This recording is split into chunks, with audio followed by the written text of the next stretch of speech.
శ్రీమాత్రే నమః. నమస్తే అండి, ఎలా ఉన్నారండి? అంతా బాగున్నారా? అందరికీ గుడ్ మార్నింగ్. ఈరోజు వరలక్ష్మి వ్రతం. చక్కగా అందరూ పూజల హడావుడిలో ఉండే ఉంటారు. కానీ మనం ఈలవని మట్టికి చేయగలిగిన ప్రసాదాలు ఇలా చేసుకోండి. అమ్మవారికి నూనెతో చేసి అసలు పెట్టకూడదు శ్రీ మహాలక్ష్మికి. అయితే ఇలాంటి పిండి వంటలు చేసుకోవచ్చు. నెయ్యితో చేయగలిగితే మీకు ఓపుకుందనుకోండి, నెయ్యితో బూర్లు కానీ గారెలు కానీ ఇక వేరే ఏదన్నా చేసి పెట్టుకోవచ్చు. కానీ నూనెతో వండిన పిండి వంటలు మరి అలాగే పులిహార మరి మహాలక్ష్మికి నైవేద్యంగా పెట్టరాదు. ఎప్పుడు కూడా ఏ పూజలో కూడా, వరలక్ష్మి పూజ అనే కాదు, మహాలక్ష్మి పూజ ఏది చేసుకున్నప్పటికీ కూడా వైభవలక్ష్మి అయినా మార్గశిర లక్ష్మీవారం అయినా లక్ష్మీదేవికి అనేది పులుపుతో చేసిన పులిహార నూనెతో చేసిన పిండి వంటలో పెట్టకూడదు. ఇది పెద్దలు చెప్పింది, ఇది తప్పకుండా పాటించాలి. ఇది నిజంగా నిజం. మీకు ఓపుకుంటే నెయ్యితో వండి పెట్టుకోండి. లేదు అంటే ఇలాంటి ప్రసాదాలు కూడా చేసుకోవచ్చు. ఎలా చేశాను అనుకుంటున్నారా? బెల్లం తాలికలు పిండుకు పెట్టానా, బెల్లం తాలికలు చేశాను. ఇలా జిల్లేడుకాయలు కూడా చేశాను.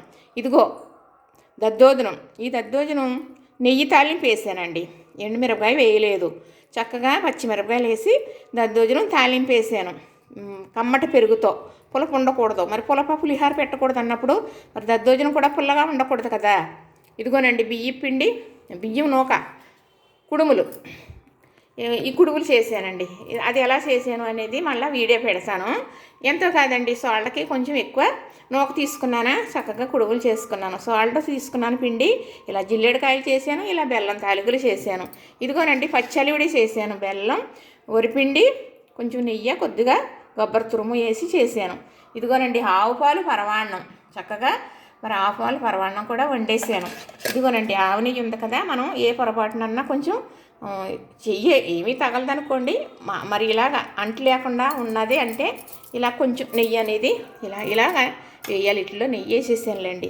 ఇలా నెయ్యి ఆవు నెయ్యి చిలికేమనుకోండి, ఏమన్నా దోషం ఉంటే తొలగిపోతుంది అన్నమాట. ఈ ప్రసాదాల్లో పెద్దవాళ్ళు అలా చెప్పేవారు, అలా చేసేవారు. పులిహార అస్సలా పెట్టరాదు. ఎవరికి? మహాలక్ష్మికి. చెప్పాను కదా, వైభవలక్ష్మి అయినా మార్గశిర లక్ష్మీవారం లక్ష్మీదేవి అయినా అష్టలక్ష్మిలు అనమండుగు రండి. మనం లక్ష్మీ పూజలు చాలా చేస్తూ ఉంటాం. లక్ష్మీ పూజ చేసినప్పుడు లక్ష్మీదేవికి ప్రసాదంగా మీరు పులిహార అనేది అస్సలా పెట్టొద్దు, ఎప్పుడూ పెట్టొద్దు.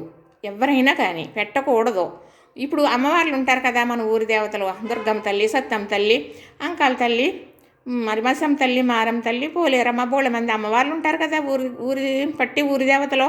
వాళ్ళకి పులిహార ప్రసాదం పెట్టొచ్చు, అమ్మవారికి పెట్టొచ్చు. కానీ లక్ష్మీదేవికి మాత్రం పులిహార ప్రసాదం పెట్టకూడదు. నూనెతో వండినవి ప్రసాదం పెట్టకూడదు. నూనెతో వండిన వంట కూడా మనం పూజ చేసేవారు ఎవరికి వడ్డించకూడదు. పూజ చేసిన వారు కూడా ప్రసాదంగా నూనె పిండి వంట కానీ నూనెతో చేసిన వంట కానీ తినకూడదు లెక్క ప్రకారంగా. ఇది ఆచారం అనుకోవద్దు, చేయకూడదా అని మీరు ఎవరు ఏమనుకోవద్దు. ఇష్టమై మీకు నచ్చితే వినండి, లేకపోతే లేదు. నచ్చితేనే లైక్ చేయండి.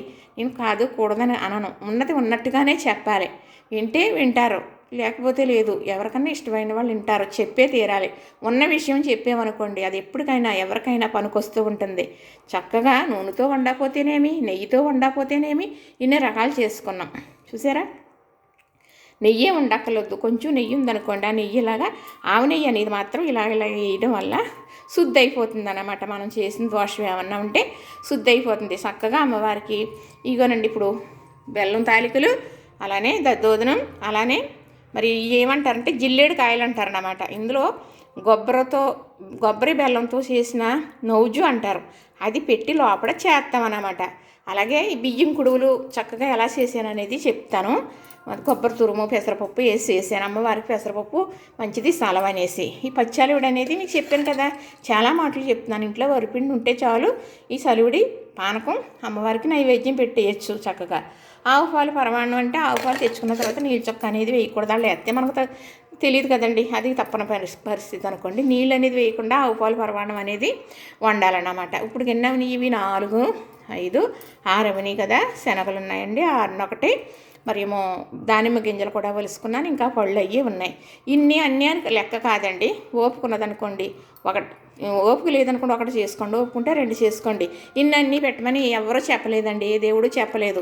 మనం మనసే పుష్పంగా అర్పించి మన మనసు పూర్తిగా చేసుకుని వచ్చిన వారిని ఎవరినైనా లక్ష్మీదేవిగా ఆహ్వానించి, ఎప్పుడు ఎవరైనా అతిథులు వస్తే మనకి అతిథి దేవో భవ అన్నారు, భగవంతుడిగా భావించి ఆ సేవాభావంతో ఉన్నామే అనుకోండి, అదే గొప్ప పూజ అని నేను అంటానండి. చక్కగా అందరూ అందరూ చేసుకుంటారు, మనము చేసుకోవాలి, కానీ ఉన్నంతట్లో చేసుకోవాలి, లేని ఆడంబరాలకి పోకూడదు. ఇది మాత్రం నిజమైన సత్యం. మీకు అర్థమైందని అనుకుంటున్నానండి. ఇలా చేసేసానండి, అయిపోయింది. పొద్దుట లేవగానే ఉదయం నిత్య పూజ చేసేసుకుంటానండి. ఎప్పుడు ఏ పూజకైనా సరే అన్నీ నైటే సిద్ధం చేసుకుంటాను కాబట్టి అయిపోయింది. నిత్య పూజ అయ్యాక గబగబా వంటగదిలోకి వచ్చి గ్యాస్ అయితే ముందే శుభ్రం చేసుకుంటా, మళ్ళీ కొంచెం పసునీళ్ళు కొట్టుకుని చకచక ఈ వంటలు వండేసుకున్నానండి. లక్ష్మీదేవిని కూడా చాలా వరకు రాత్రి అలంకరించేసుకున్నాం. ఇప్పుడు కలసకి అనేది ఇప్పుడే తాపించుకోవాలి, మనం ఆ లక్ష్మీదేవిని ఆహ్వానం చేసుకోవాలి కాబట్టి కలసకి చేయలేదు. చాలా మట్టికి సర్దేసుకున్నాను, ఉన్నాయన్నీ సర్దేసుకుంటాను. ఎప్పటికప్పుడు మీకు చక్కగా ఇలాగా వీడియోలు చేసి పెడతాను. నేను చేసే విధానం మీకు తెలిస్తే పూర్వం ఇలా చేసుకునేవారా అని మీకు అర్థమవుతుంది అని. చూసారు కదా, నచ్చిందా? లైక్ చేయండి, షేర్ చేయండి, సబ్స్క్రైబ్ కూడా చేసేయండి మరి.